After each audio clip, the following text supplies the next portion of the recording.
WHCS Channel 5 presents the Eastern Regional Champion semifinals, the Kecoughtan Warriors and the Western Branch Bruins. Good afternoon, everybody, and welcome to Bud Metheny Baseball Complex on the campus of the University of Old Dominion. I'm Tim Cole along with Bob Hintz. We welcome you to this semifinal game between the Warriors, 17-4, and the Western Branch Bruins, who are 13-9. Bob, this is, of course, a very important game. The winner of this game advances to the state playoffs next week. Sure does. You've got to win this game to move on. There's no tomorrow if you lose. Kecoughtan has played excellent ball all season long. They faltered towards the end of the season after they wrapped up the district, and I don't know if they just kind of relaxed or what the deal was, but the Bruins on the other side, Western Branch, there were three of them that ended up tied 7-2. They ended up beating Great Bridge to become the outright winner of the district over there, the Southeastern District. I've had a chance to talk with Jim Stanko quite a bit since we found out we was going to do this game. He's been coaching over there 8 years. Of course, his counterpart, Buddy Denton's been like a rock over at Kecoughtan. He's been there more years than I care to remember, but he's got just a fantastic record.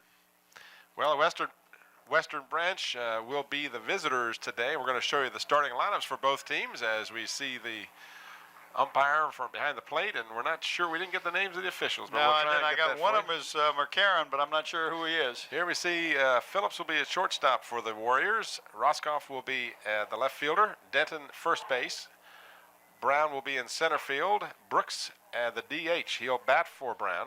Wheeler will be the right fielder, and Musquiz will be the second baseman for Kecoughtan. Those of you familiar with Kecoughtan, of course, Brett Wheeler playing right field is their ace pitcher. He pitched Monday night, but will not pitch today. Arredondo is going to be. You threw me for He's playing third base. The pitcher is Steve Smizer, and the catcher is David Skorupski. Head coach Buddy Denton, and he is assisted by Cap Pabst and Steve Eyrich. And we remember when Tab was one of the outstanding pitchers at this Kecoughtan team, so he's really helped the pitchers. And you see the Western Branch Bruins, and they have Adams, Williams, Anderson, Johnson, Cassidy, Martin, Horniman, who is going to be the DH for Martin. That's not quite the second page we need. I started to put some of the Kecoughtan players on their lineup. There we go. Profit, Sands, and Inman round out the starting lineup. Jim Stanko. And his assistant is Tony Harrell. Tony Harrell, that's it, exactly. Now, as you see some of the fans there, you see a familiar face to Kecoughtan followers. Ron Williams along with Coach Rebus Conrad there, the very successful basketball coach at Kecoughtan. And, of course, I'll have to tell Ron Williams we got him on camera. He's been running and helping with the programs over there at over there at Kecoughtan, helping the raise money and works the bingo and does all that stuff. And his wife is assistant principal at Hampton, so that when Hampton and Kecoughtan play, he doesn't go home to eat that night. Beautiful field here at Old Dominion. The Bud Metheny complex is just as nice a place as you'd ever want to play a game of baseball. The stands are beautifully arranged, so there's no bad seats in the house. And we're about set to go. The game time temperature in the upper 50s, low 60s. The wind is blowing directly in from left to right and more towards home plate than anything. It's kind of a left field in wind. This will be definite disadvantage for your right-handed batters as they'll be hitting into the wind.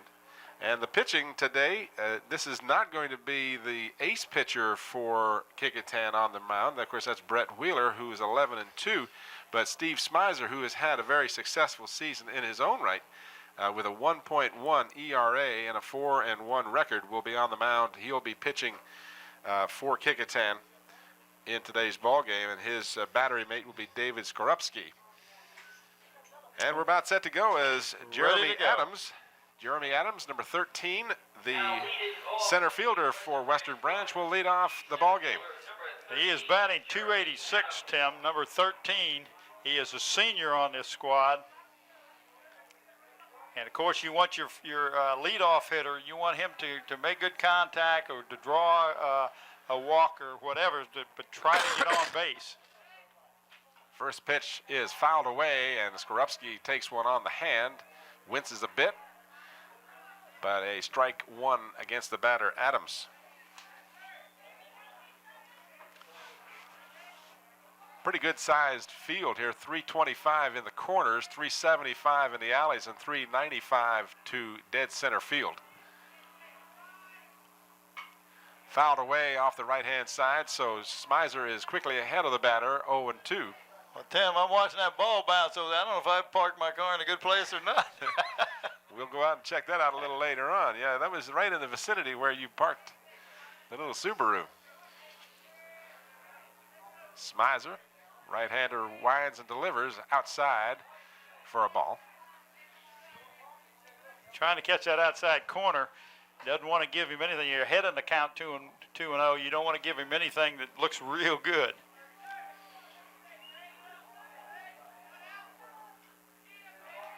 Looked like a curveball fouled away. Count remains 1 ball, 2 strikes. You can see that young Jeremy Adams is a contact hitter, Tim. He has got a piece of the ball each time he has swung so far. That's what you look for in your leadoff hitter. Got some great camera angles for the fans today. A great facility for broadcasting. Smizer bounces this one in front of home plate, evening the count at 2-2. This is sudden victory for one of these two teams today. That the winner will advance to next week's state action, and the loser is eliminated. So, of course, this game has great importance to both of these two teams. A little later on today, a game we won't be covering, Lafayette will be playing the other Peninsula representative. How great it would be to have a Kecoughtan Lafayette matchup for the finals. Pitch looked pretty good. Nice? Looked pretty good, but apparently a little low.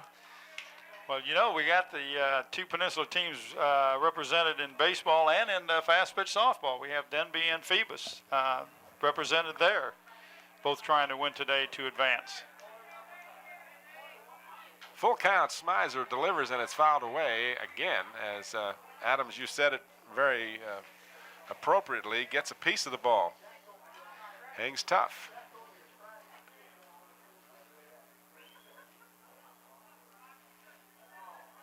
I'm just looking around. The sky is clearing up. The clouds are going away. Maybe we'll get back to summertime. Oh, it would be nice. Smizer, this one is popped up on the right side of the infield, and the ball will be taken by the second baseman, Musquiz, for the first out of the ball game. I tell you, he was not an easy out. If you're the pitcher, Mr. Schmeisner threw a few pitches to get him out, but he only threw one pitch that was bad. We bounced it in front of the plate, but we brings up our second batter. That's Chris Williams. Williams, the shortstop, number 11. Batting .321, just a junior, Tim. Smizer delivers a little bit low. This young man has had 3 home runs so far this year and has stolen 6 bases, so he's got some speed. I see Mike McCormick come in. Mike used to be the assistant with Buddy. Strike on the outside corner. Nice pitch. Evening the count at 1-1. 1 out here in the top of the first inning.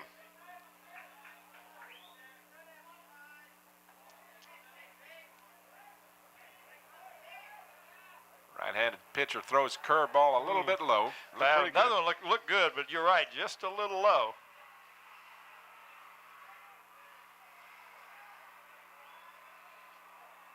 Two balls and a strike to the batter, Chris Williams of Western Branch. Smizer, this one is hit to right field. Coming in on the ball and playing it perfectly is Brett Wheeler for the second out of the inning. So Smizer gets both of the first 2 batters to pop the ball up, and this will bring up the pitcher, batting third, Jimmy Anderson for Western Branch. Well, Jimmy's had 4 home runs this year so far and is batting .424. That's not a bad batting average to have.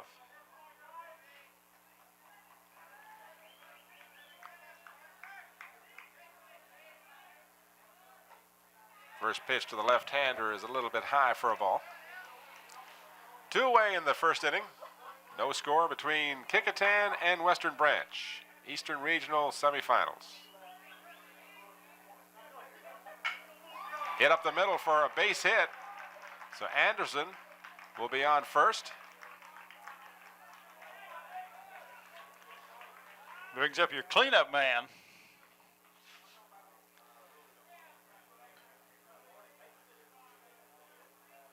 That will be Brian Johnson, the second baseman. He's Number 8. Senior batting .280.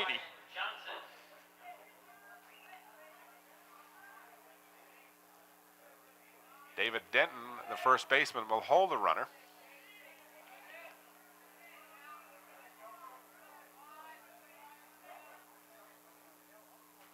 Curveball in the dirt, gets away from Skorupski over to the Kecoughtan dugout, and thereby will not allow any further advancing of the runner. That'll have to go down as a wild pitch. Yeah, that's what I would call it. I don't know what the official scorer will do, but that was definitely in the ground. So Anderson advances to second on the wild pitch, and we'll call it that unofficially for the time being. And a 1-ball, no strike count on the batter Johnson.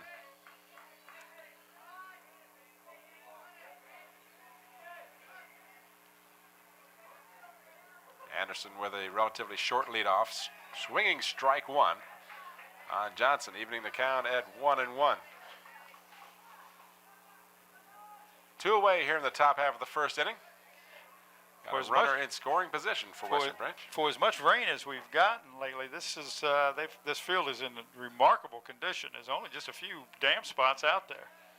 And it's not at all inundated with rain, although we had some downpours yesterday. Of course, this game videotaped on the ball in the dirt on the 27th. 27th of May. Yeah. Well, you know, when we did the soccer match with Kecoughtan on the field right behind us, we was talking to Pete Powell, who helped set that thing up and works for the architectural department here. Said they got their own drain system, so they may have their own drain system here at this field too. Ball hit sharply to second base. Over to first, and Denton makes sure the foot is on the bag for the third out. So the first inning finds Western Branch with 1 hit, no runs, no errors, and brings up Kecoughtan here in the bottom half of the first inning.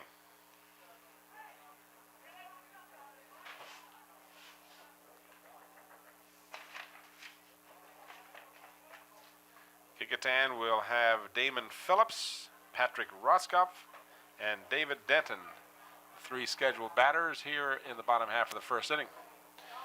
Get a chance to watch the replay of that last ground out, fielded by Musquiz over to Denton. You'll see Johnson here. Defensive alignment for Western Branch playing center field. Kind of jammed him pretty well there, Smizer did, and Musquiz took his time, made sure the throw was there. You see Denton.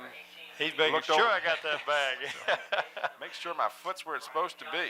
Well, you got the batting averages for Damon. Before you get it, he was second team all-district at shortstop. He's not sure where he's going to go to college. He's a senior, one of the captains on the team, but he may end up here at Old Dominion or at Campbell or even at CNC. But a fine, fine ball player.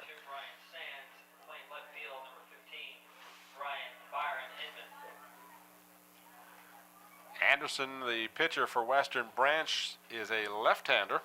Got a 6-1 record and has only allowed .6 earned runs per game. Boy, is that a tremendous, tremendous ERA. Yes, it is.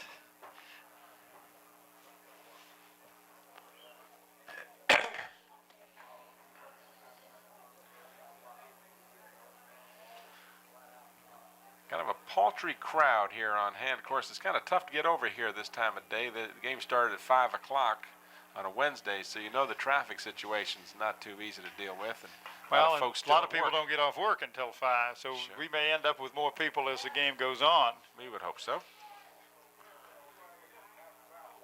This is really a beautiful facility they have here. You know, it's just as nice a baseball complex as you could probably have.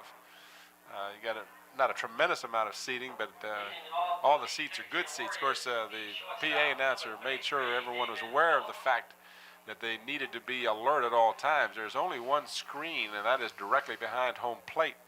And our camera people are getting hazardous duty pay today because all three of them are susceptible. All right, leading off is Damon Phillips, number 33, batting .380 for the Warriors. He takes the first pitch inside for a ball. Well, Damon was also on the basketball team this past year, one of the substitutes. He bounds the ball down to the third baseman. Long throw, draws the first baseman off the bag, and the umpire there says he did not get his foot down, and thereby will allow the runner to be safe at first. That was Profit, the third baseman, who pulled Jeff Martin off of the bag. And he tried to tag him too, Tim, as he went by, because he knew he was being pulled off. But I thought the third baseman did a great job of catching the ball, because it was a sort of he caught it at the bottom of its second bounce,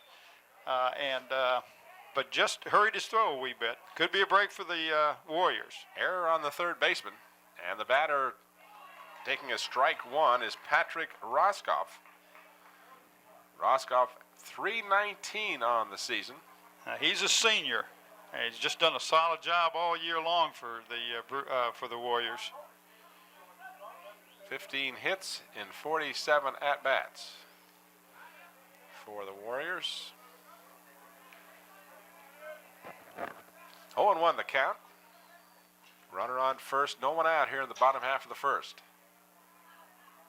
Anderson delivers, squaring around to Butt, and just getting back in time is Phillips. Roscoff missed on the attempted bunt and now has an 0-2 count. Well, I see Ken Gray, one of the school board employees over there. He loves his baseball. A lot of Peninsula people here this afternoon. Down the pipe for a call, strike three, and the first strikeout of the afternoon is registered on Roscoff. He's still not sure what happened on that call, but it looked like a pretty good pitch, and obviously the umpire thought it was an excellent pitch. It brings up David Denton, the first baseman. Denton having a superb season. Now, the superb doesn't even cover it. .431 on the season with 7 home runs. Young man's just a junior, Tim. David takes a strike on the inside corner. And not only can he hit the ball, he played some backup center for the basketball team, but he's got a 3.9 GPA, ranked 4th in his class. He hits the ball nicely between the shortstop and third base for a base hit. Ball bobbled in left field, but nonetheless, Phillips would have made it to third in any event. Denton holds on first with the single. And the Warriors now with runners at the corners, as they say. And we bring up our DH. And that DH is Macy Brooks. And this kid we were talking about this earlier, and in basketball he was a defensive specialist. Here in baseball he's an offensive specialist because all he does is bat. And if you could do just one thing and that's all you could do in baseball, what would you want to do? Bat. That's it. That's right. So Without a doubt. Macy batting left-handed. Runners at first and third. He hits it slowly to the first baseman. The first baseman over to first, and now the runner will come home. Very alert play on the part of Damon Phillips. He waited for the commitment from the infielder, and then he scored on the throw to second. He sure did, and the hesitation really kind of surprised me because if he was going to go for 2, he should have gone to the second real quick and then tried to double up on the first base. But he hesitated, he being the second baseman, which allowed no way he's going to get a double play. No, and that ball was a tough call because it wasn't hit real sharply, and he had to kind of wait for the ball to come to him, and then he did look back the runner, and as soon as he did, as soon as he went to second base, Phillips very alertly went in to home, and the ball is in the dirt on the play, getting away from the first baseman, backed up nicely by the catcher, and Macy Brooks is on third, and Brett Wheeler is on first, and I'm sure that's going to be an error as well. Well, that has to be an error on the throw, Tim. That was should have been a routine. But I'm like you. There's Charlie Brown. He's at all the ball games. Of course, his son is playing, so he keeps him busy. His son plays football, basketball, and baseball. Charlie stays busy, and his lovely wife. The batter now, this is getting a little bit quicker than I was ready for it. Got to catch up with this. I'm not used to keeping score. Musquiz is the batter, number 32, the second baseman for the Warriors. And again, runners at first and third, and there are 2 outs, but 1 run is across. Well, this young Jacob is just a junior. He transferred in from Germany. His parents evidently in the service. He missed the entire second half of the season last year because of an ankle injury. But he's a very good player. Takes the strike, 1-1 the count. Musquiz coming into the game 4-14 on the batting average. 12 hits and 29 at-bats. And a curveball delivered by Anderson is a little bit low. 2 balls and a strike to Musquiz. Runners at first and third. 2 outs here in the bottom half of the first inning and 1 run across. Damon Phillips scored as he reached on an error. And through a process of a single by Denton and a fielder's choice on Brooks, then an error allowing Wheeler to get to first. Trying to make it difficult for me here. I'm not used to all this. I like it when there's 3 up, 3 down. Oh, no, we don't want the pitchers do. Musquiz looks at the pitch inside. So the count runs to 3-1 on Musquiz. And on deck is Robert Arredondo. I like that name. That has I do good, too. Reminds me of Cookie Maldonado in the major leagues. I love that name too. Yeah, Swinging strike. Full count to the batter. And there's 2 outs in there, yeah. Okay. 2 away. There you see it on your screen. First inning, 3-2 the count. 2 outs. Runner is going. It's popped up. First baseman is over and can't handle it. Had it for a moment, but it bounces out of his glove. That wind is tough in his defense.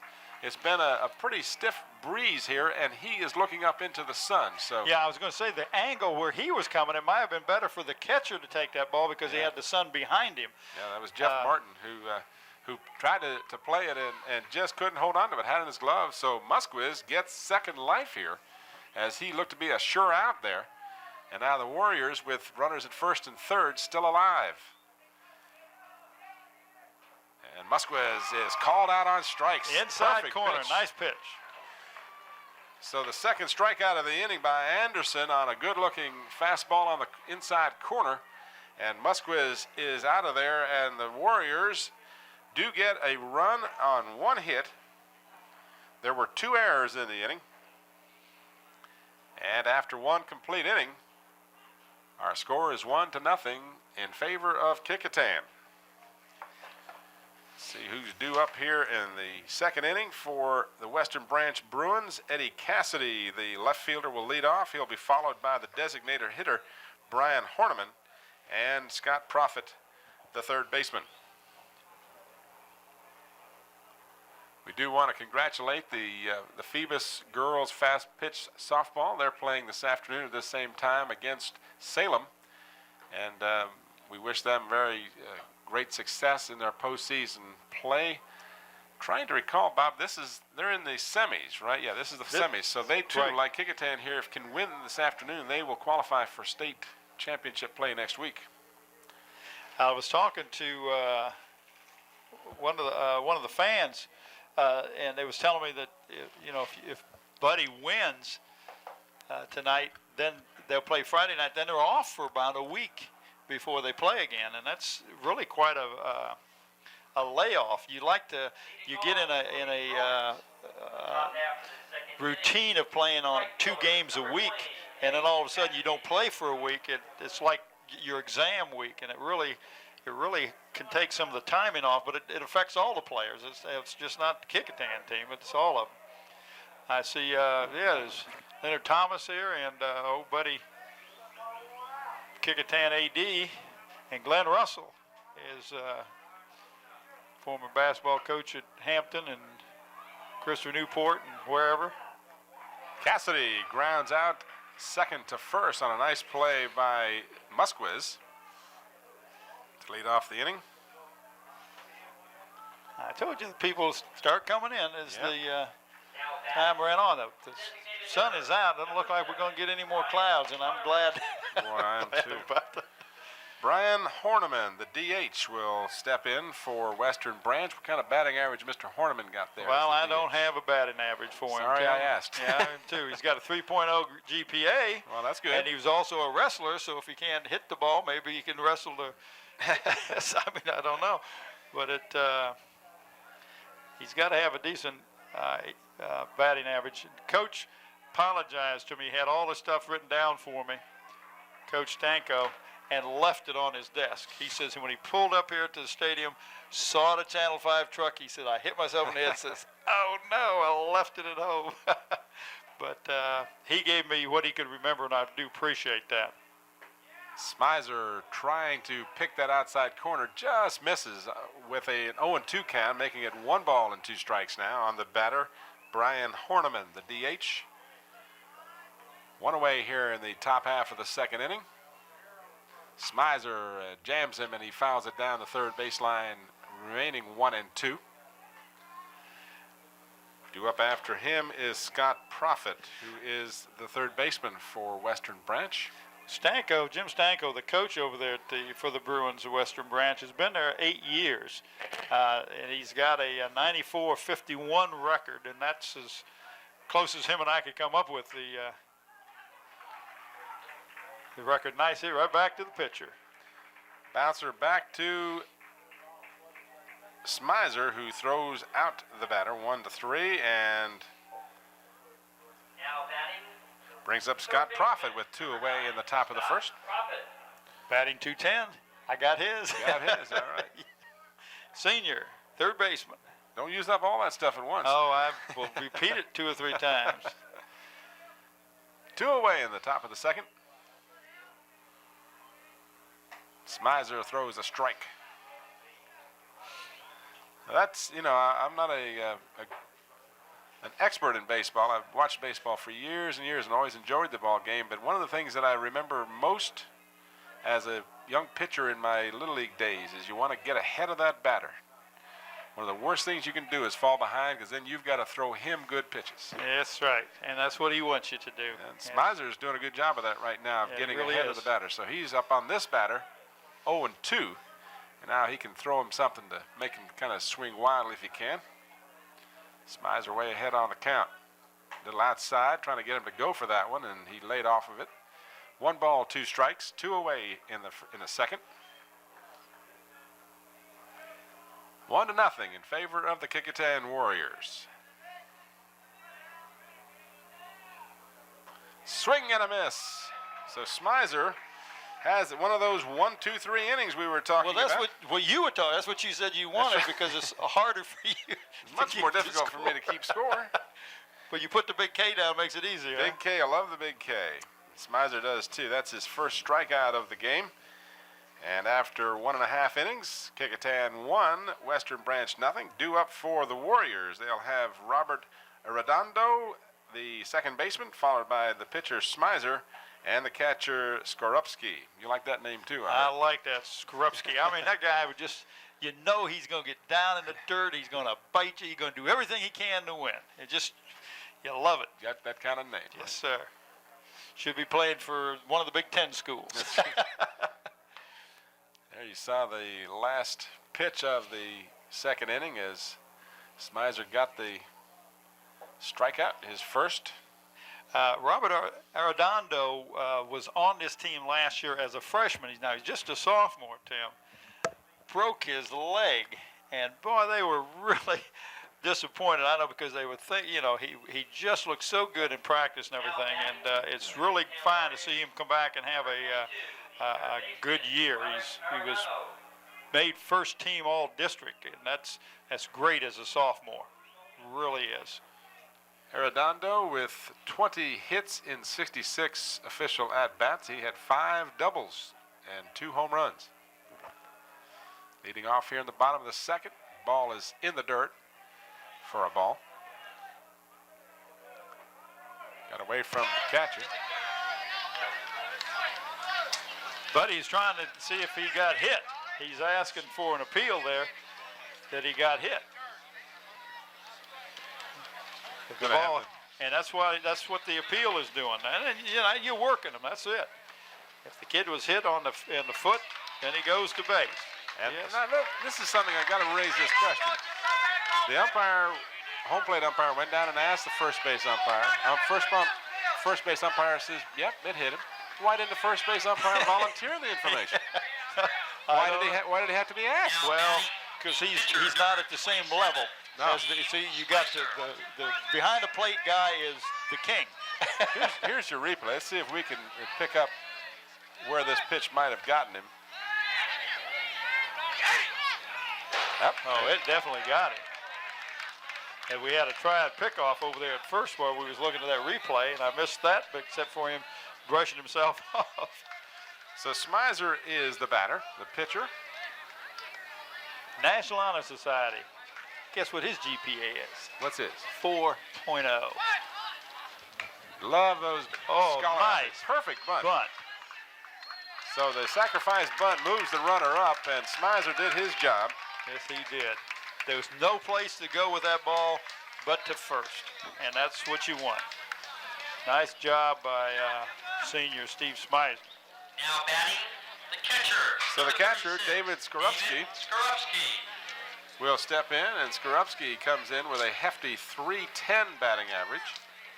18 hits and 58 official at-bats. That's a GPA of 3.5.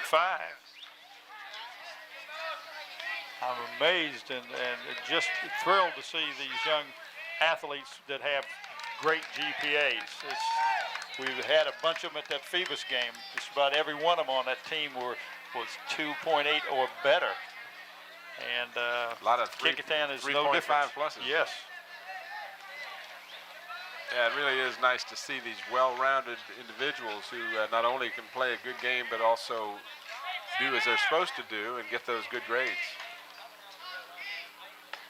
Curveball for a strike 2. Yeah, David wanted that one. He started to go and hesitated. I believe if he could play that back on the VCR, he'd swing at it. Fouled away, and boy, almost got a fan there. First dangerous foul into the stands there. And that's what they were talking about. Yep. Somebody got hurt over that. I told Ron Payton, Payton, I don't know about you, but you better be ready to duck. But Scotty said, you got to save the camera, Ron. That's right, jump in front of the camera. In the dirt, played nicely by Brian Sands to keep the ball in front of him and not allow the runner to advance. We have one out here in the bottom half of the second inning. Batter is Skorupski. The count is 1 ball, 2 strikes. Kecoughtan on top, 1-0. And they've got a runner in scoring position at second base. Anderson delivers inside for a ball. Trying to jam him. David's a big, husky kid. I don't have his statistics, but you can look at the shoulders on him. Looks like he get a hold of that thing, that ball will take off. Big sweeping curveball is inside. The 3-2 is the count. Skorupski had fallen behind 0-2, and now 3 consecutive pitches off the plate have allowed the full count. It's a good eye and good patience. Foul down the third base line into the dugout.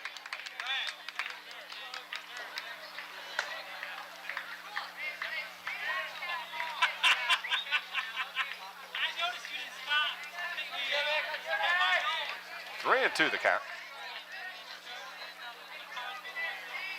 Anderson delivers and it's fouled away again. Yeah, the weather really has cooperated. It was terrible weather all week long, and we've got blue skies for this game, so the anti-rain dance I did earlier today must have worked. Is that what you were doing? I thought you were scraping paint, and Well, it was a dance. Yeah, it was a dance I was doing. Big curveball, and Skorupski knew it. Nice pitch by Anderson to get Skorupski looking. And that'll bring up the leadoff batter, Damon Phillips. Now batting. Phillips scored the only run of this game, reached on an error in the first inning. Man on second with 2 away. You're watching the Eastern Regional Semifinals. Kecoughtan High School and Western Branch High School. Ball is way inside, almost hit Phillips. Second team all-district shortstop, Damon, is senior. The leadoff man. Man, you want to get contact, make contact with the ball. And he does, sharply, just Yes, fair, and inside, across the yes. bag fair. And scoring easily. And coming into second base with a double is Phillips. He come around in there, and that's what your leadoff man is going to make good contact. But I tell you, Tim, he put that right down the line. That ball was perfectly hit. It went right across the bag in fair territory and then hooked foul, but it was a fair ball all the way. Had to wait for the umpire to call that one. Yes. Patrick Roskoff, the left fielder, is the batter. He was a strikeout victim in the first inning, and he comes to the plate with 2 away and another runner in scoring position. Well, he's done a solid job all season, Buddy tells me. Big sweeping curveball and a swing and a miss. Got to go back to some of the small things that don't show up, hugely in the lineup. Is that sacrifice bunt by Smizer, moving that runner over to second. And when that double was hit, he scored with ease. Whereas he might not have scored had Smizer not been able to move him up. That's right. Runner is going, inside pitch, and no chance at all for Sands as stealing the base easily. I tell you, Phillips. Jimmy Anderson, the pitcher, when his curveball is in there, it really is a sweeping curve, but it has kept the Kecoughtan Warriors a little off balance. That's what he has struck out his strikeouts with that curve. And on the inside corner, and that pitch. Yeah, Roskoff, second time in the game, he has looked at a third strike. And both times he could not believe that curveball, but it was a good one. And he is retired, but not before the Warriors are able to score another run. Got a man hit by a pitch, a sacrifice bunt, and a double by Damon Phillips. And the Warriors now lead 2-0 on 2 hits and no errors. The Western Branch Bruins, no runs, 1 hit, and 2 errors. Beautiful, beautiful day. I love to see that sun. Ladies and gentlemen, just a reminder. Leading off for the Western Branch Bruins here in the top half of the third inning will be Brian Sands, the catcher, Byron Inman, the right fielder, and then the top of the order, Jeremy Adams. Jeremy Adams will be the third batter. He is the center fielder. One of my alumni there, East Carolina, a Pirate. That's why my alma mater. And Scotty wondered why we can't have camera people like that. Well, Scotty, they're all down at East Carolina. So let me see if I get this right, Scotty. You're critiquing our own camera people? No. Leading off the top half of the third inning. All right, let's take a look at that double 22, Brian hit by Sands. Damon Phillips a little earlier. See that ball hit sharply right down the third baseline, directly across the bag. Excellent hit. And I mean, he came around on the ball real well. So this is Brian Sands, the Western Branch catcher. And he's just a junior. Pitch by Smizer is in the dirt for a ball.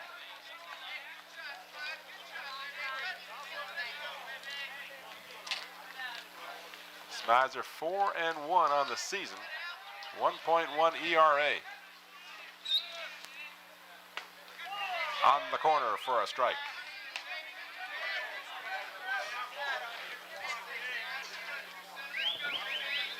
Top half of the third inning. Kecoughtan 2, Western Branch nothing.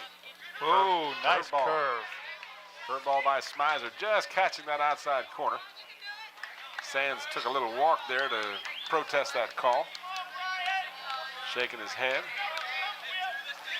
Well, Steve will go to second base occasionally. In fact, he played there when Jacob was the normal second baseman.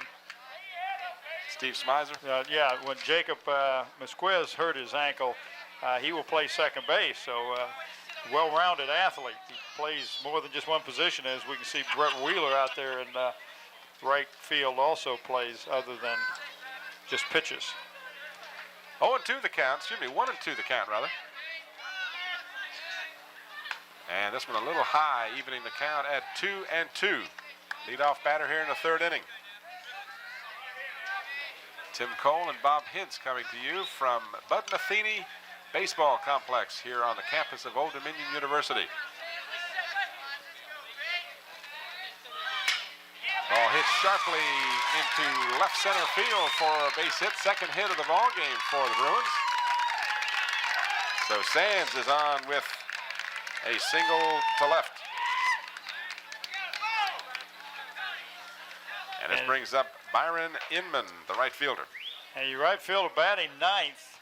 Now batting the left You fielder. kind of expect your weaker batters to be in the bottom of the order, but I heard talk to Buddy Gannon, and he says number 9 batter is just like another leadoff man. He's very, very important. Second base runner of the ball game for the Bruins, and this one is fouled away on the attempted bunt. So Inman falls behind 0-1.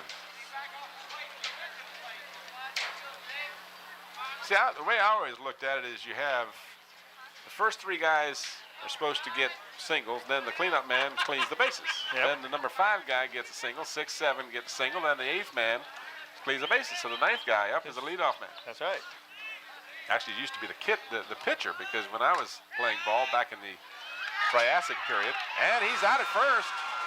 Wow, nice throw Skorupski. by Skorupski. Woo. Skorupski erases Mr. Sands. But I started to say back in the Triassic period when I was a little league, we didn't have it designated. What period was this? Triassic? That was back in the caveman days. We didn't have DHs. That's right. So the pitcher Always batted batted himself. last. That's right. Always batted last. This one is pounded to the shortstop. Little mix-up of the third baseman, but no problem as Damon Phillips fields the ball and throws out the batter.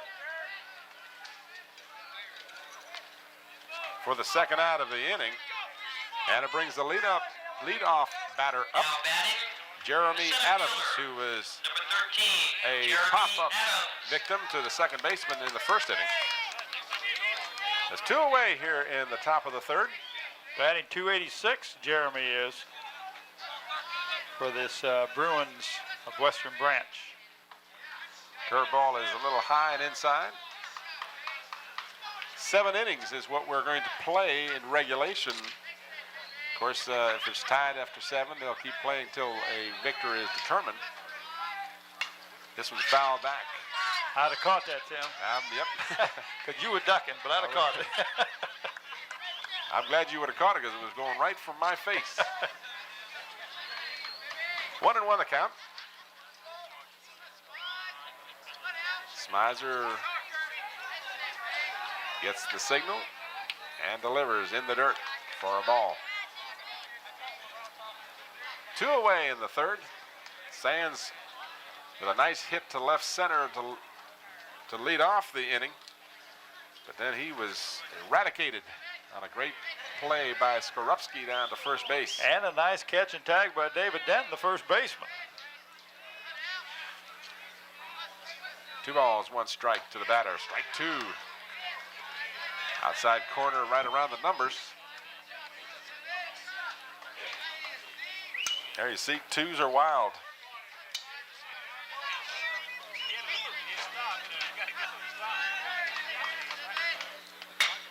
This one is hit again to Phillips at shortstop. Comes in nicely in the dirt. Denton, good job to dig it out. Whoa! Did you see that ball? That was awesome. Dig out of the dirt by David Denton. So Phillips is a busy man in the inning, assisting on 2 of the outs. And Denton with a great job at first base to dig that one out of the dirt. That could have been easily an error on the throw, but Denton made his shortstop look good. Yes, he did. Good job. Good So job. the Bruins get a hit, but no runs. And after 2.5 innings, our Ooh, score guy just remains walked by 2 here to from nothing. just smell that coffee. Just went by Did here. someone bring us some coffee? Here's a chance. What'd you say, Mr. Director? I'm sorry, I was. Here comes that last play. Oh, okay. Scotty was telling me what was coming here, and you were talking about coffee. Now watch this. Phillips had to come in quickly on the ball, and on the run, bounced it in the dirt. And Denton, good concentration, good stretch. Put the big glove on it for the 3rd out of the inning. Well, I couldn't help it. My senses just went wild when I smelled that coffee, but it didn't stop here. It just kept right on going. Well, I can handle things if you want to run down and get us, a couple of cups and maybe a hot dog or two, whatever. Oh, you wouldn't mind that? No, I wouldn't mind. Glad to know that. I wouldn't want to put you in any. Hey, listen, I'm cooperative. No, I figured you would be. All right, here we go. The bottom half of the 3rd inning.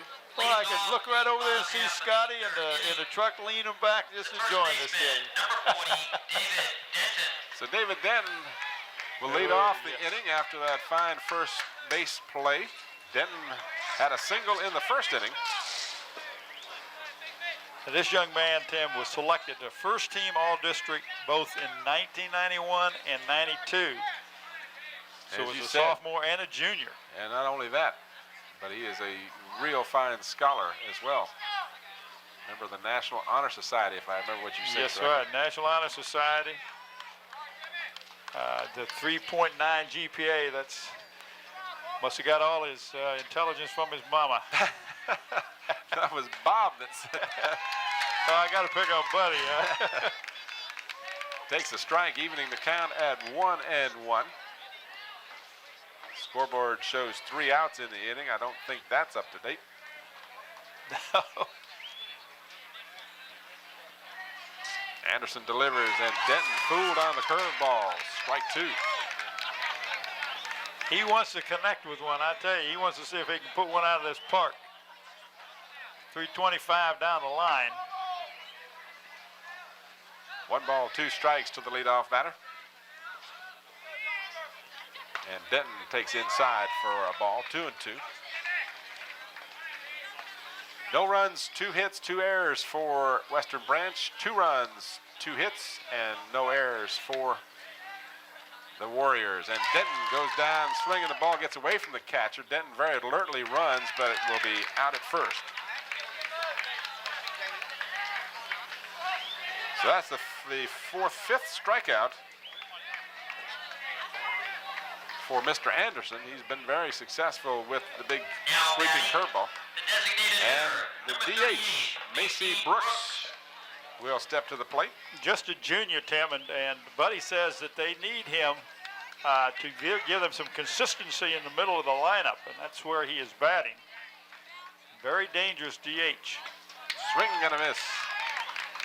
Brooks reached on a fielder's choice in the 1st inning.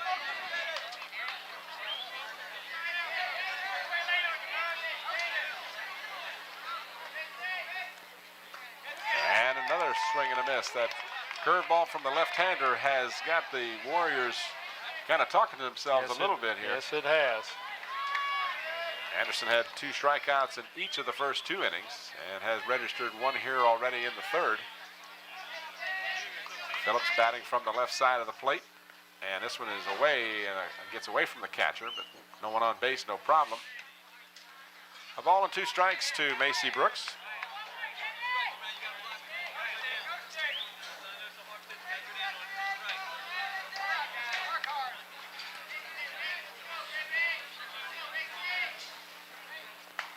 High for a ball. Well, that was, he took a little off of that. It was a curve, but he took a little bit off of it and just didn't break down.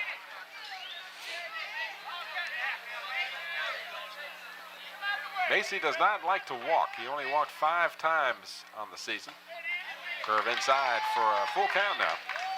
5 walks in 69 at-bats. He was the 3rd most often batter. 69 official at-bats. Swing and a miss as Brooks goes down. And Mr. Anderson now with his 6th K of the afternoon. And Brett Wheeler, the right fielder, will come to the plate. Wheeler, of course, as we said before, is primarily a pitcher, but carries a very respectable 328 batting average into the ball game. 39. Well, he has carried the pitching load this season. He was selected first team All-District in 91 and 92. Was named Player of the Year in the Peninsula District this year in 92.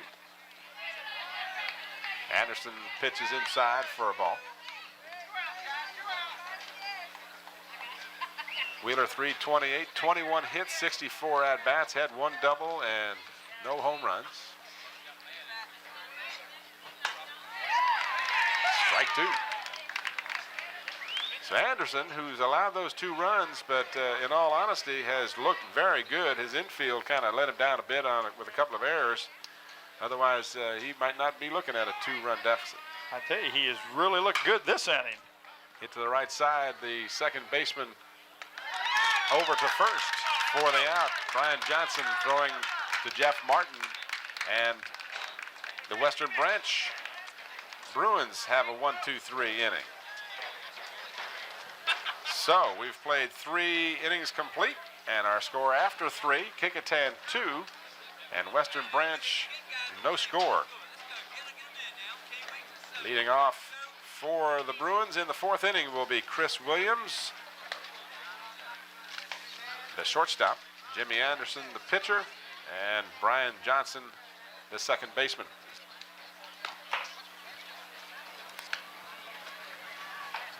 Get a chance to watch the last put out of the inning. This was Brett Wheeler's bounder to the right side of the infield. Good technique by the second baseman. There you can see he got down on one knee, kept the ball in front of him like you're supposed to, and easily threw out the batter. We have Mr. Mike McCormick here with us. One of the young men that was a real old student because I coached him. I was a young teacher. I've heard this song and dance before. Dina Boy's over at Kecoughtan, and I'm not going to say anything there, Scotty. Dina Boy's over at Kecoughtan, keeping you busy this year, huh, Mike? We'll get this thing hooked up. Yeah. Gonna go ahead and fire up the third mic, Mr. Bowers. Chris Williams will, and it is hot, I'm told. Well, Chris that's Williams good. will lead off. He was a pop-up victim in the 1st inning. Hit the ball to the right fielder to in the 1st inning. He got a hold of one, but fortunately for the Bruins, or excuse me, for the Warriors, it's foul, but he got all of that ball. He did that. That's he's batting .321. He's had 3 home runs this year so far. He put that one on the right side of the foul line, it would have been number 4. Mike, I'm real impressed with the Anderson, the pitcher for the Western Branch Bruins, that last inning. What's very surprising about Anderson is he's able to come back after pitching the other day. This is his 2nd game in the regional tournament on just 1 day's rest. I'm glad that you brought that up, because we were wondering what is the limitation on the pitchers as far as number of innings within a week or number of hours between pitching assignments. During the regular season, you have 10 innings in a 48-hour period of time. Once you get into the regionals and state play, then there is no rules as far as pitching.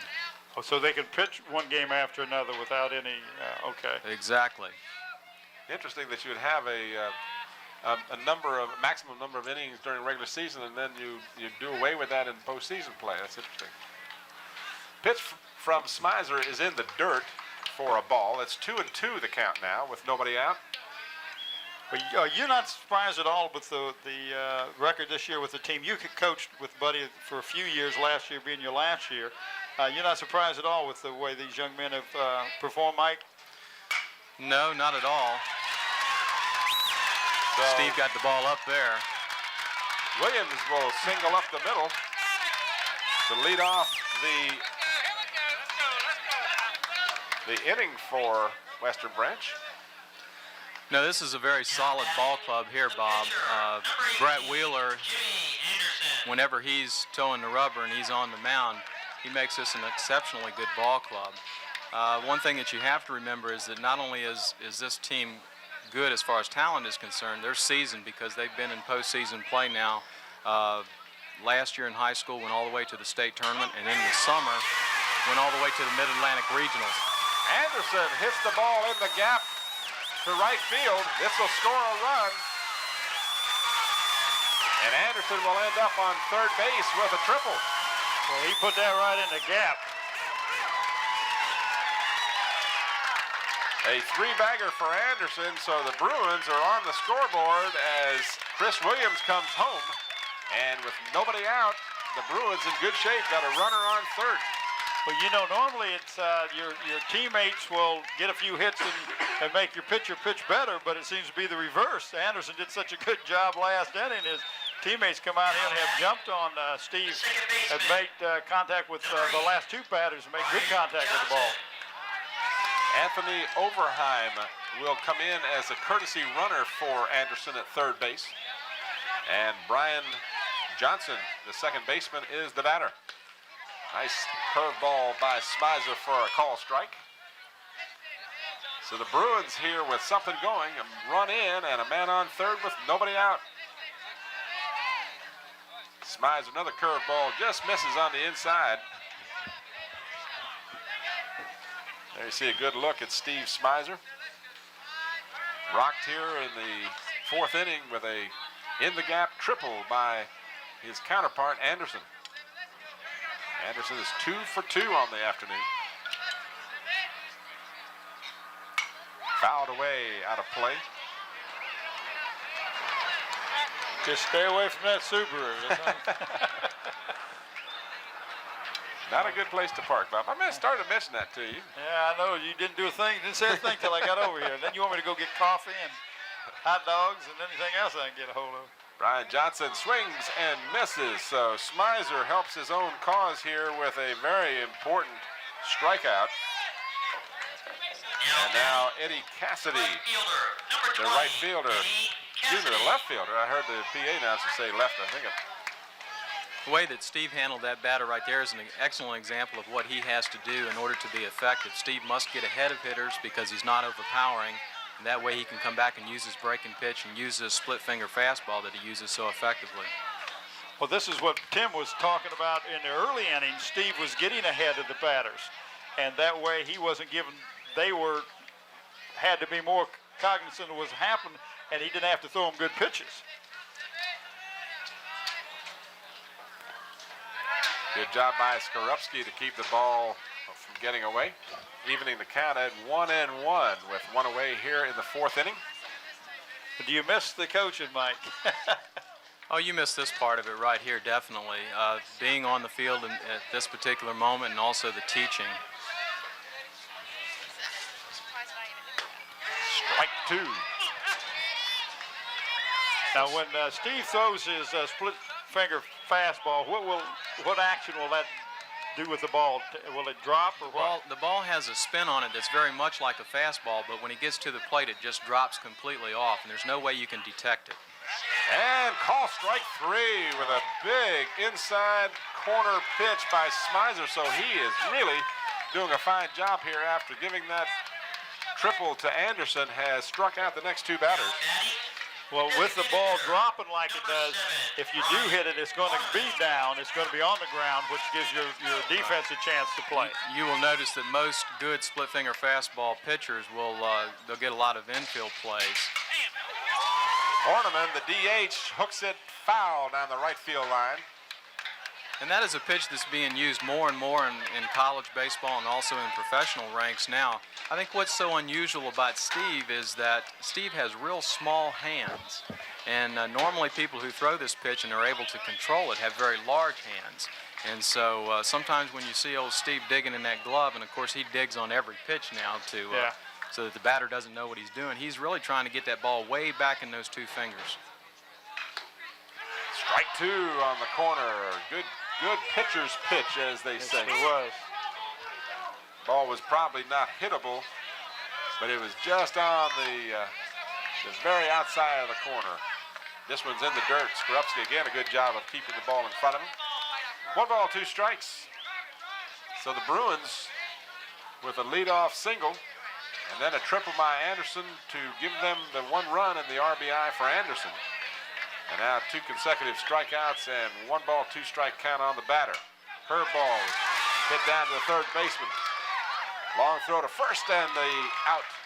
As a good job by Arredondo to throw him out at first base. While we're talking about Arredondo, this is a young man that you guys were so high on last year, broke his leg, has really come along to be picked on the first district team as a sophomore is outstanding.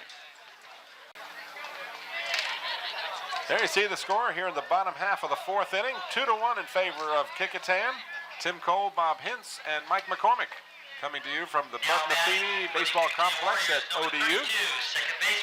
Leading off for the Warriors here in the bottom of the 4th will be Jacob Musquez. He was a strikeout victim of Anderson's in the first inning. This one he hits right up the middle for a base hit. It's a way to jump right on it. Now, your coaching philosophy, you learn a lot from Buddy. You played for Buddy. You coached with Buddy. What does he tell his batters when they go up there? Does he tell them to look at the first pitch or to jump on it? What's your philosophy? No, that's a very good question. And this is something that you can teach. First of all, we want our batters to have a real good idea of what they want to do when they're standing there in the batter's box. There's 3 excellent pitchers that we like our hitters to be aggressive with, and that's an 0-0 pitch, a 2-0 pitch, and a 3-1 pitch. We feel like we're going to get a pitch there that we can handle, that we can drive, and that we could hit hard someplace. And you will not see a whole lot of Buddy's kids going up and looking at the first pitch unless you get behind in the ball game and towards the end of the game. Okay, so the philosophy in the beginning of the game is that's one of the pitches you're going to look for. Buddy likes his hitters to be aggressive, and other coaches have different philosophies, and it works for them. Different coaching philosophies work for different people, but it has been very effective for Buddy over the years. Yeah. You can attest, he can attest to his record. We got a courtesy runner for the Warriors, Ricardo Belinchan, number 21. Belinchan. We got the correct pronunciation over here. We do apologize ahead of time because occasionally we will mispronounce a name, not being very familiar with these and players. He's in for Jacob Muski. Muski, oh. Boy, I've been murdering his name. So is the PA announcer. Muski? Okay, well, we certainly want to apologize to Mr. Muski because I was pronouncing it as it was spelled, which is not even close. We're talking about Mr. Arredondo, and he's our batter. He was hit by a pitch in the 2nd inning and scored the first run for Kecoughtan. Well, he's got a GPA of 3.0. And as Buddy says, one of the best players around. We just heard testimony by Mike. I know that y'all was high on him last year as a freshman. So it's nice to have somebody like that for 2 more years. Arredondo squares around and misses on the attempted bunt. Again, the Warriors with nobody out trying to move that runner up. Now, you know Buddy's signals. What is he telling him to do, to bunt again, Mike? Or? I don't think he's bunting again in this situation. And you're absolutely correct. He is swinging away. It's fouled down the third baseline. So Anderson ahead on the count. No balls and 2 strikes. Nobody out here in the bottom half of the 4th inning. 2-1 in favor of the Kecoughtan Warriors. Regular season champs on the peninsula. Lost in the finals to the Lafayette Rams, who will be playing in the next game.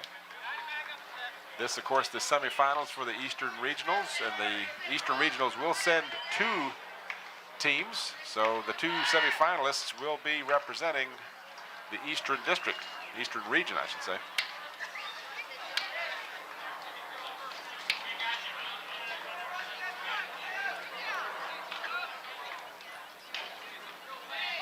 Runner is going, swing and a miss, and easily into second is Belinchan. So a run. Arredondo, I can't pronounce his name. I'm having a hard time with that one. Strikes out. And now Steve Spicer, the pitcher, will step to the plate. Steve Spicer. Steve very niftily sacrificed in the second inning. Did a great job of getting the runner advanced. He won't need to do that this time. There is one out and a runner on second. Smizer looks at a pitch on the corner for a strike. Steve is one of the captains on the team, and is going to be going to James Madison in the fall. .264 batter is Smizer.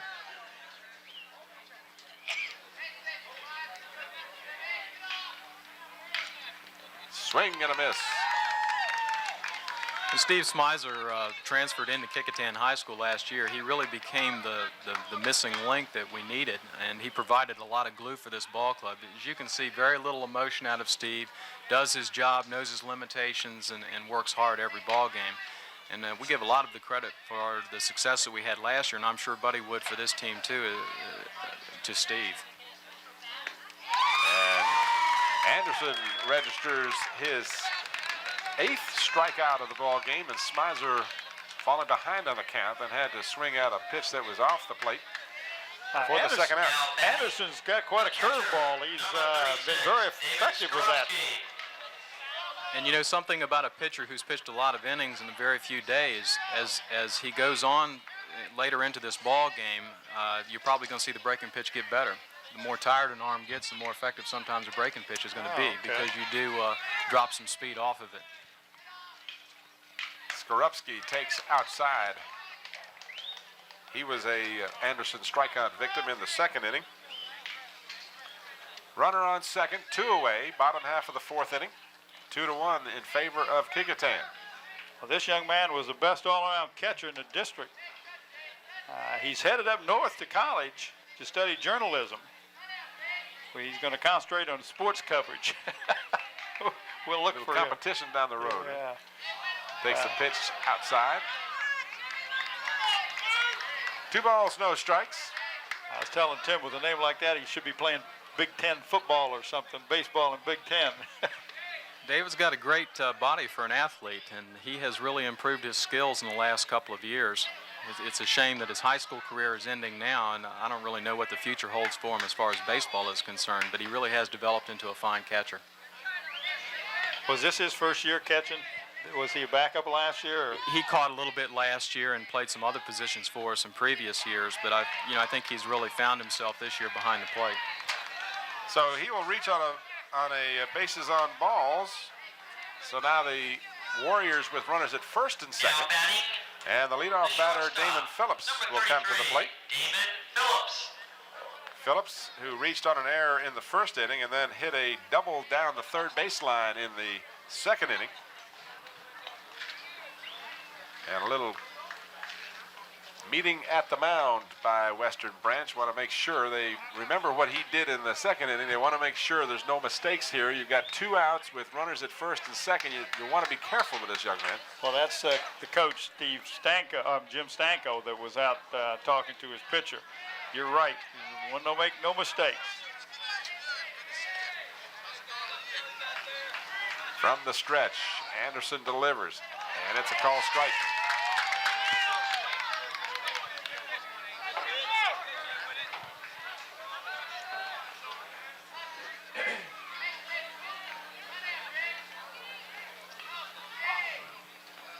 Swing and a miss. So Anderson quickly ahead of the batter. 0-2.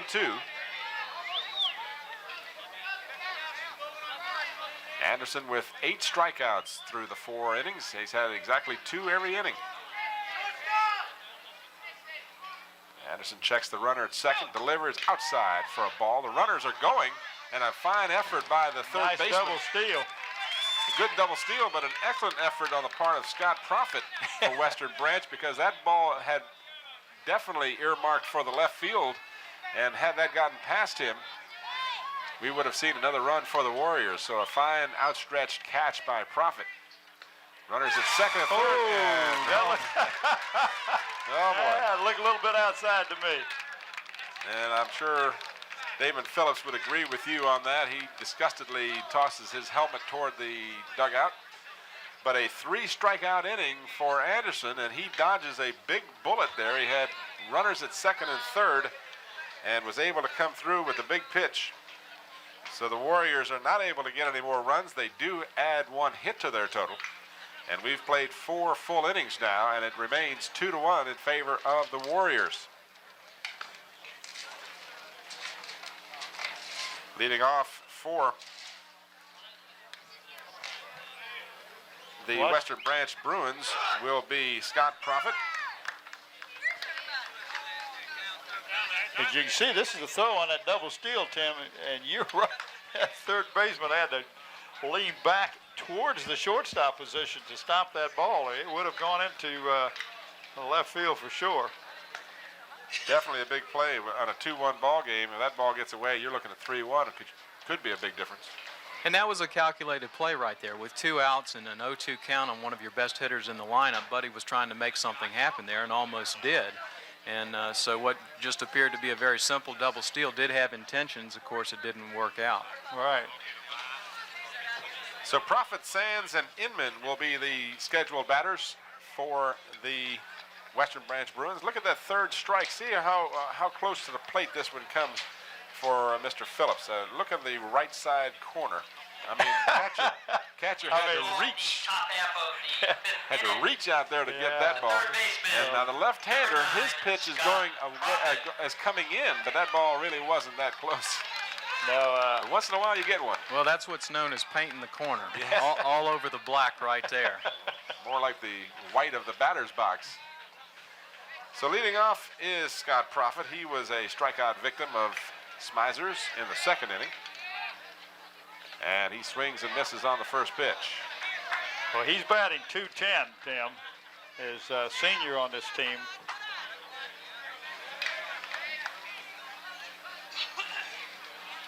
Top half of the 5th inning. Remind you that this is a 7-inning game. Or at least if it is after. Watch out, Ron Baton. He didn't even flinch. It didn't even. I'll tell you, Baton never even flinched. He's frozen in place. But he knows he's supposed to jump in front of the camera, right? There he is. Look at him. Ain't even moving. 0-2 the count. A little bit high for a ball.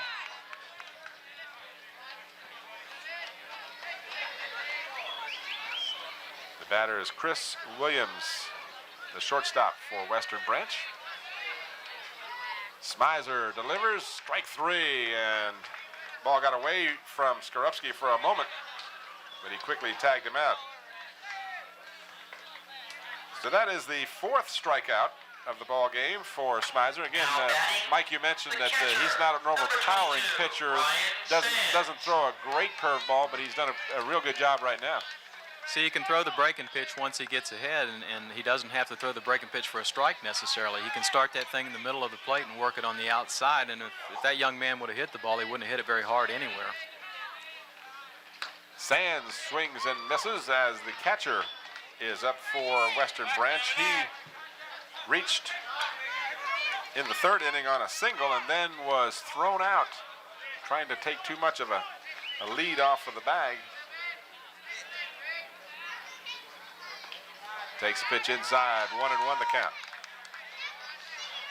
I know, excuse me, Tim, I wanted to ask Mike, I know some of the coaches will call the pitches. Your philosophy? Well, in the last 5 years at Kecoughtan, I know that we've probably called about 90% of the pitches.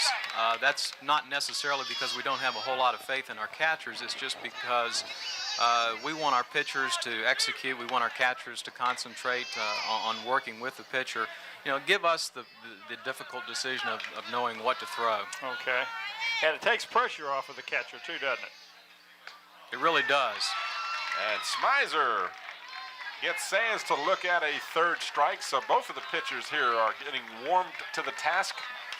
Consecutive strikeout of the inning, and it brings up Byron Inman. Well, I know I was talking to Danny Mitchell. Now, Danny calls every one of his pitches. Bouchard doesn't call any of them. And, you know, so it's a different philosophy, I guess. It is, again, a different philosophy from different coaches. Of course, Skip Bouchard had one of the finest defensive catchers in our league in Jason Harris. And Jason Harris worked real well with pitchers and is really a very smart, intelligent catcher and did a very good job. I had a catcher, or we had a catcher last summer, Heath Green, who we worked with for 3 years, and we didn't call any of the pitches during Legion Ball. But basically, that's because Heath knew what we wanted. He knew our philosophy, and if there was a particular pitch at a particular time, then we let him know. 2 balls and no strikes to the batter. 2 away here in the top half of the 5th inning. Smizer behind on the count. Delivers on the corner for a strike. So are you going to do Legion Ball this year? No, I believe Buddy is going to continue with that team. Right now, I'm very busy in my master's program. Yeah, I know how that works. Strike 2 on the same corner. So Smizer, falling behind on the count, comes back with 2 perfect pitches on the outside corner to even the count at 2-2.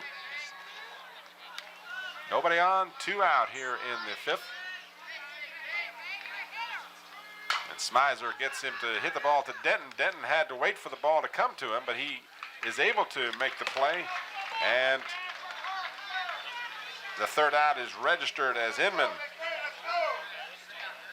So a 1-2-3 inning for Mr. Smizer. It looks like he kind of settled into a groove there in that inning. Got some real good, strong pitching.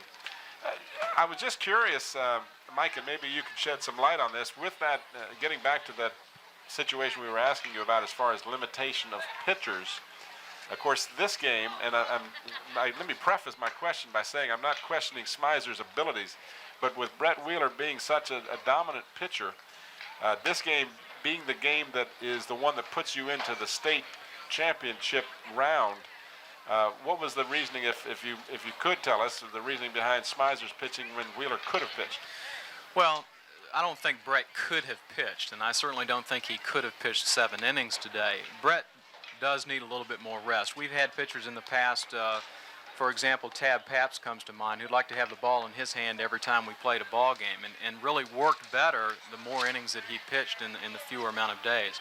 But Brett's not that kind of a pitcher. But I'll guarantee you right now, even though Steve appears to be in a groove at this particular point in the game, Buddy, we are in Brett Wheeler territory right here, and he will not hesitate to go to him.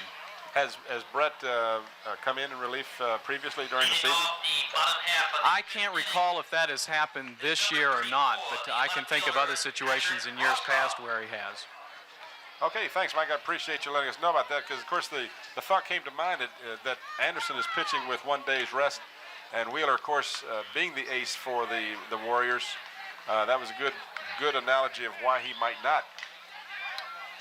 The batter to lead off the bottom half of the 5th inning for the Warriors is Patrick Roscoff, and he bunts it back to the pitcher. Anderson with a good throw down to first base to catch him by a step.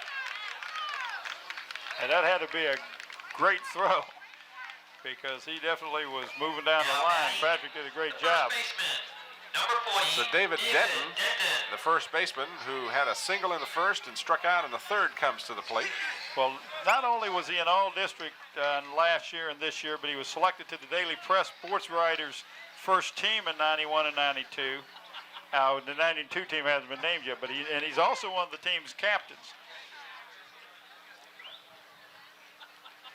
Denton with a .431 average coming in with 7 homers.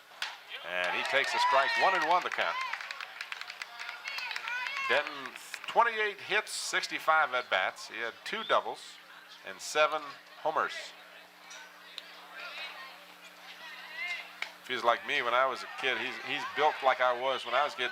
I never could get a triple.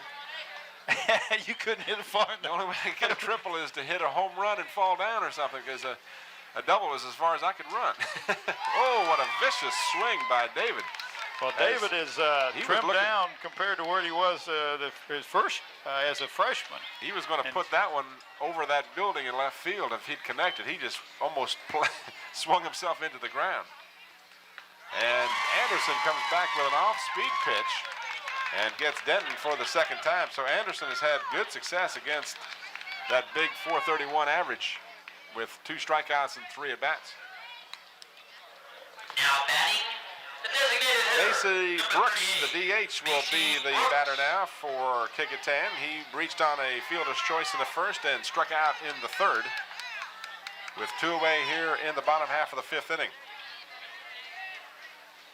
And Brooks swings and misses. Both pitchers have done a real fine job. Just 3 hits for the Warriors and 4 for Western Branch.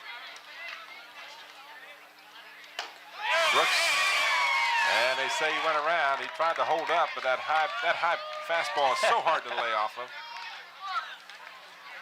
So Anderson quickly ahead on the count, 0-2.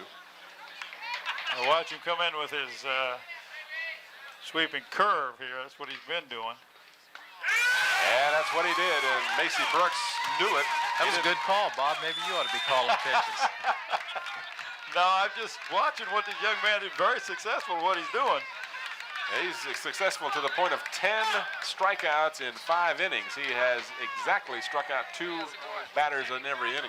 At the end of full So the Warriors Kecoughtan 2, Western are Branch 3 up and 3 down, and we've played 5 full innings. And this one is anyone's ball game here, 2-1 in favor of the Kecoughtan Warriors. And also plenty of hot dogs to eat. Hot dogs. You heard that. I heard that. Please be alert for foul balls. No, I'm off of those hot dogs. As I said before, one spectator has been injured already. Leading this year. off Thank you. in the top half of the 6th inning for Western Branch, they'll be at the top of the order. They'll have Adams, Williams, and Anderson due up in the 6th. 1 run, 4 hits, and 2 errors for Western Branch. 2 runs, 3 hits, and no miscues for the Warriors. I'm Tim Cole along with Bob Hintz and Mike McCormick coming to you from Old Dominion University, the Bud Metheny Baseball Complex. Beautiful facility they have here. It'd be nice to have something like this on the peninsula side, Mike. This is a beautiful facility. We used to play the regionals over at Met Park, which is another fine facility, but the people over here have been so gracious and do an excellent job of preparing this field for us each and every year. Leading off for the Bruins for the top half of the 6th inning. The center fielder, number 13, Jeremy Adams. Jeremy Adams, 0 for 2 on the afternoon. He popped up in the 1st and grounded out in the 3rd. Smizer delivers low for a ball.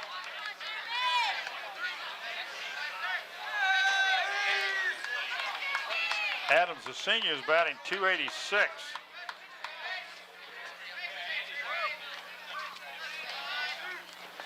Smizer delivers again low for a ball. So he falls behind on the count, something that you just don't want to get into here in the 6th inning. You want to keep that pitch in the strike zone. Don't let the batter get the advantage. You might have seen Skorupski look over to the bench to get the pitch from the coach. And Smizer now falls behind 3-0, so you've got to be real cautious here with the leadoff batter Adams, who, as we mentioned in the early part of the ballgame, is a good contact hitter.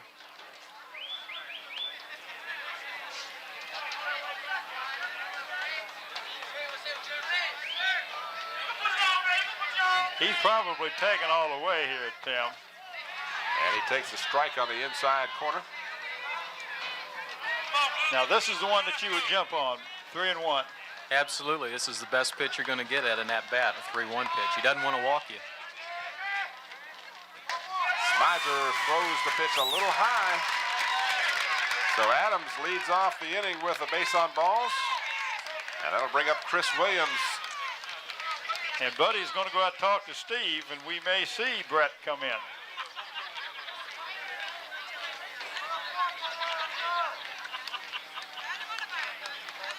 Trying to see if there is a bullpen area. I believe there is, but You don't have to worry about a bullpen, Tim. I'm telling you, the right fielder's coming in to pitch this ball.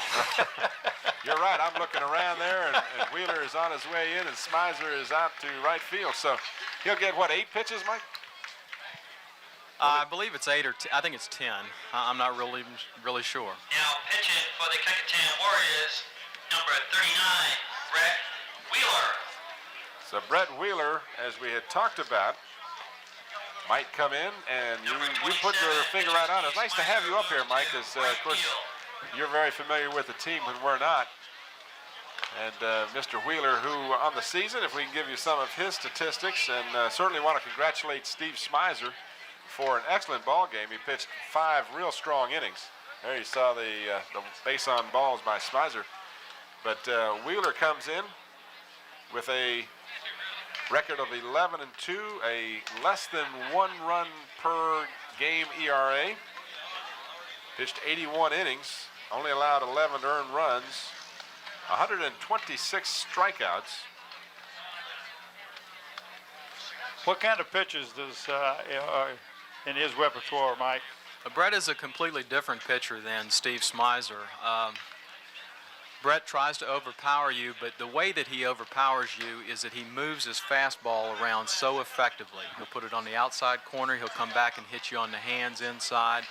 And I think that that's one of the, I tell you, at this level of baseball, I have not seen anybody who could do that more effectively than Brett Wheeler.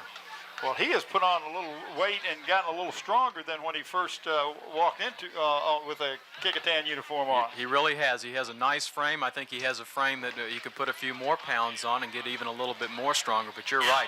There's a definite difference in Brett Wheeler this year than it was, say, a year and a half ago. Chris Williams. Well, Coach says that one of the scouts said that Brett is probably one of the top prospects in Virginia. He's looked at by many of the colleges, and he's just a junior, so Kecoughtan fans got a chance to see him another year. Williams lays down a very nice-looking bunt. Wheeler over to field it, and the out is recorded, but it advances the runner, and that's exactly what Williams was up there to do. So the sacrifice moves Adams over to second. Don't be surprised right here if he doesn't intentionally walk this guy. Right-hander against a left-hander at the plate, and he's got first base open. This kid's a good hitter. Well, this is a young man that hit the triple last time up, didn't he, Tim? Triple in the third, single in the first. And Anderson will go right to first base. Yes. Now, do you like this way they just put them on rather than throw the 4 pitches? Absolutely. With the way that, the way that we do it? Yeah. Well, this is the way that we do it in high school, and when the players get into American Legion baseball and they play National League rules, then they have to pitch. I really don't think it makes much difference. It does speed up the game a little bit, so I really don't have much more of an opinion on it than that. I personally would like to see it instituted in the major leagues. I think it slows the game down, a game that already is a little too slow. It's possible. I've seen some people play around with it before, and also I've seen people play around and get burnt with it before. So 6 of one, half a dozen of the other. So there's nobody out here. Excuse me, check that. 1 out in the 6th. Wheeler delivers, and the batter holds up, and it's a little high for a ball. 1 away, 2-0 the count. Runners at first and second. Kecoughtan leading by 1 run. And Brett Wheeler is in relief and delivers for a strike. Now, as a batter coming in facing a different pitcher, and not only a different pitcher speed-wise, but location that Brett does, that can throw the timing off that you had as a batter. Isn't that right, Mike? Absolutely. In fact, when you go to the batting cage, whenever players go to the batting cage, it's good to jump around from one cage to another. Strike 3. Oh, did he throw a nice curveball to set up that fastball? And this is something that I said earlier. Now, Brett's arm is probably a little bit tired, and therefore his curveball might be even more effective than his fastball. The previous pitch truly was the better of the 2 pitches, in my opinion. This fastball was a nice-looking pitch, but that curveball froze that batter, Johnson. This brings up Eddie Cassidy. Cassidy nubs the ball back. It's a foul ball.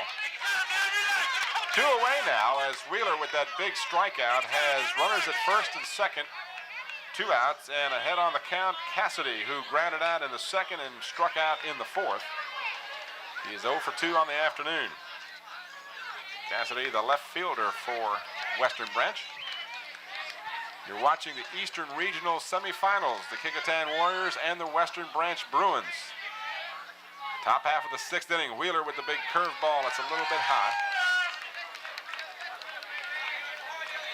The winner advances to the finals and automatically a berth in the state playoffs. The loser is finished. Strike called. 1 ball, 2 strikes. Yes, if you're an Orioles fan, you know what Olson does for the Orioles. He comes in and closes. I guess Mr. Wheeler would be equated to that in this ball game. Big swinging curveball, and and the ball got away from Skorupski, but Cassidy is thrown out at first. Well, I was impressed with the way Skorupski took his time, didn't panic, stepped out, made sure he had a good throw, Mike. Definitely. He got down, he blocked the ball, and then he picked up the ball with his bare hand and ran to the infield so that he had a real good angle to throw that ball to first base. For all the young players, that was a real good fundamental play for them to see. As you said, Bob, he did not hurry it. He made sure he did all the right things. That's a good point. So no hits in the inning, but 2 walks and 2 left as Brett Wheeler comes in for Steve Smizer and gets the last 2 batters on the big K. Then we watch it on the replay as Steve steps off to the side. And he just had so much confidence in his arm. That's and that's what you got to do is you got to know you're going to make the play and not have to hurry it, because that's when you make a mistake. And this is a part of David's game that has improved over this past year. He's been very indecisive about his arm in the past, but he's very calm, very collected on that particular play. And what's happening on that play is David is yelling to him inside the bag, and that's where he's going to handle the ball. Okay. So in the 6th inning, the Warriors will send up Brett Wheeler, who started in right field but is the pitcher now. And Musco, is that how we ended up with him? Mooski. Ski or Jacob key on Mooski. Mooski. Yeah, we apologize. I apologize for Tim because I didn't even try to pronounce it. Wheeler, Mooski, and Arredondo for the Warriors in the bottom half of the 6th inning. I can remember when we used to do those Soviet games. I'd say number 10, number 12, let you try to pronounce those names. Anderson delivers inside. And 2 I balls believe in the strike. Yeltsin sent you a letter too, didn't he? He said, no more ski. He pulled the plug on my broadcasting any more of the Soviet Union games, that's for sure. Wheeler swings and misses. 2-2 the count to Brett Wheeler.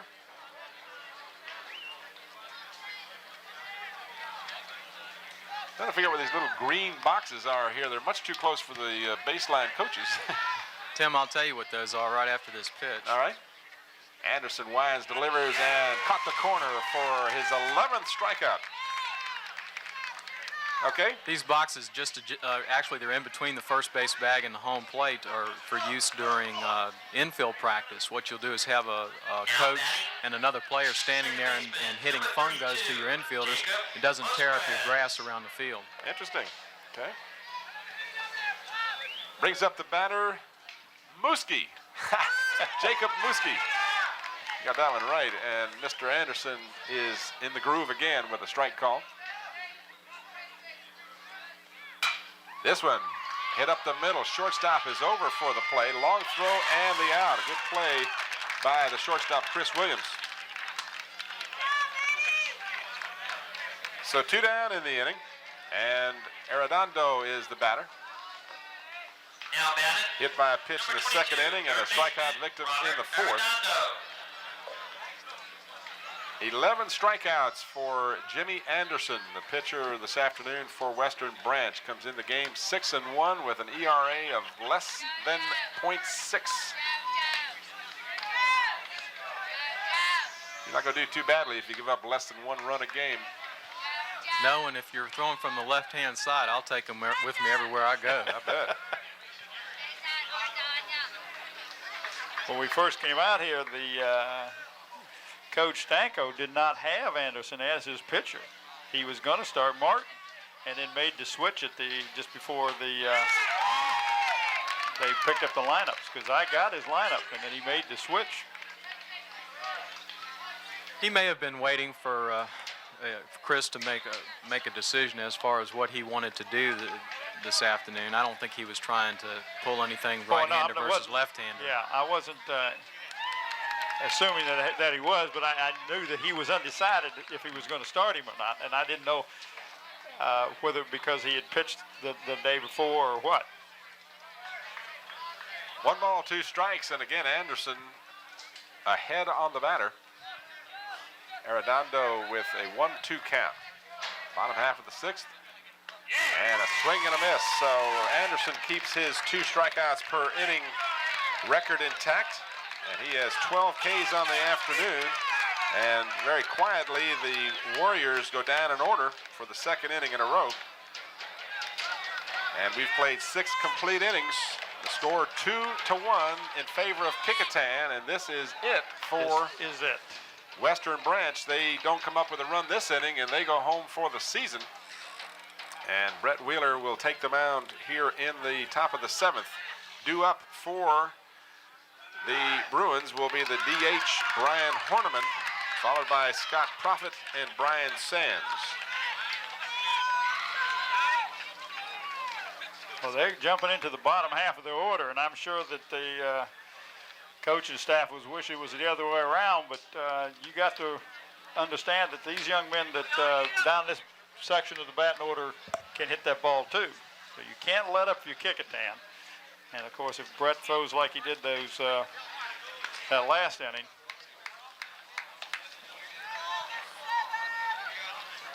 Going to get a chance to see the last strikeout of the inning. Anderson with that big wind-up, and the strikeout number 12 in the game.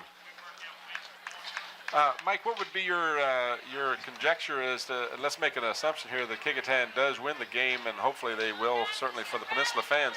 Who would Buddy come back with tomorrow in the championship game? In the top half of the 7th inning. He would probably. Hitter. It depends upon how many pitches that Brett throws today and how good he feels. He's obviously going to have enough rest between now and the state tournament if they should win this game this evening. So I would think he probably would come back with Brett. He does have Morocco Brown who can throw also. yeah, Morocco is. I had talked with his coach and talked with his daddy, and his dad said he can pitch. He just didn't have the chance to get into the groove into the pitching because of the basketball season went so long this year for him. But he has pitched in a few games this year, hasn't he? Yes, he has, and sometimes he's been effective, and other times he's showed signs of having a long basketball season. Horniman 0 for 2 on the day. 1-1 the count. We think it's important for Brett to go right at these hitters in this inning. You do have them in the bottom of the order, as Bob said, and you certainly don't want to put them on base on walks and have the top of your lineup come up. Horniman pops up to the right side. David Denton is eyeing the ball and makes the catch.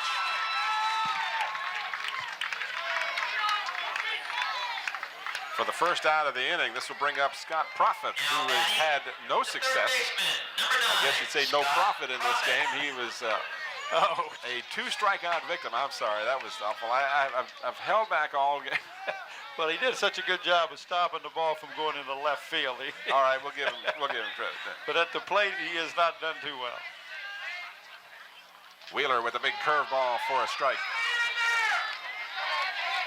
Want to thank the fine folks here again at Bud Metheny Complex for all of their assistance in our crew setting up for today's game. Wheeler just off the plate, 1-1.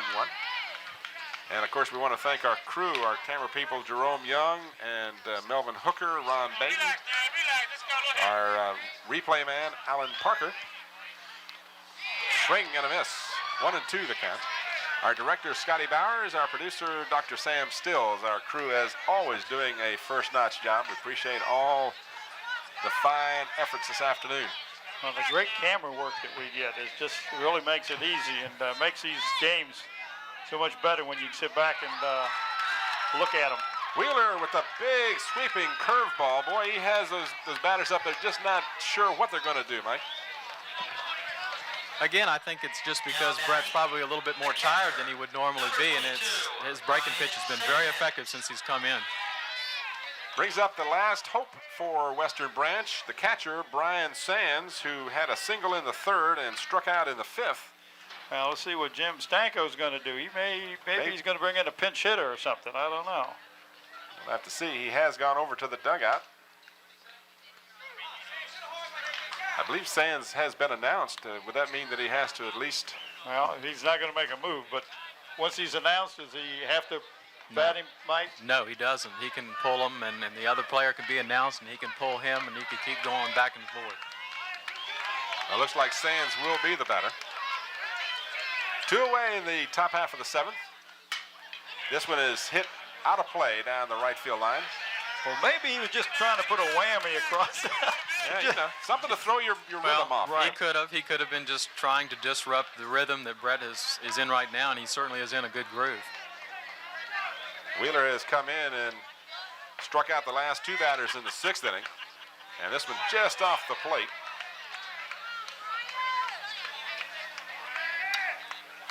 One ball, 1 strike to Sands. Of course, the Warriors, the home team, they just have to get through this inning, and a big sweeping curveball from Wheeler again. 1 ball, 2 strikes. So the Western Branch Bruins down to their last pitch. Sands digs in. Wheeler winds, throws, and got him on a strike. Wow. Curveball off the plate. Oh, great job. So Wheeler comes in and throws to 5 batters Now advances to the and strikes out 4 of them. tomorrow evening, 7 o'clock here at Bud-Metheny Complex. So the Warriors are the Eastern Regional semifinalists and will play the winner of Lafayette and their opponent. And I have to tell you, unfortunately, I don't know who's Lafayette First playing? Colonial. First Colonial. I thought I saw the coach from FC down there. I tell you, Tim, I was real impressed with the Warriors. The Warriors jumped out. The Bruins seemed to be just a little rattled right at the first. Made a couple errors, let the Warriors get a couple of runs.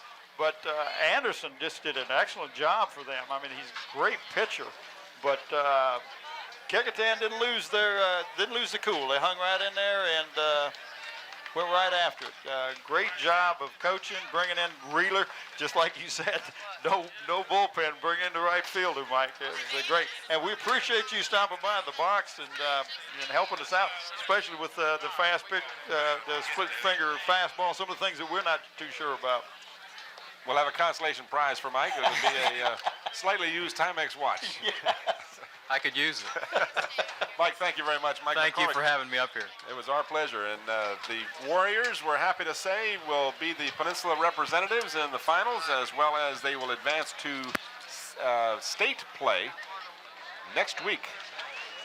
But in the meantime, they will look forward to Thursday night's championship game against the winner of Lafayette and First Colonial. How sweet it would be if they got to play the Rams from Lafayette. Wouldn't that be sweet? You're right. The line scores for the Warriors: 2 runs, 3 hits, and no errors. For Western Branch, 1 run, 4 hits, and 2 costly miscues. The final score again: the Kecoughtan Warriors advance to the finals with a 2-1 victory over the Western Branch Bruins. Our congratulations to Steve Smizer for a great game. Did a fine job pitching, and of course Brett Wheeler, equal kudos for coming in and closing down on Western Branch to take this game and advance to the finals. Final score again: Kecoughtan 2, Western Branch 1. For the entire crew, for Bob Hintz, this is Tim Cole. Thanks for watching. Good evening, everybody.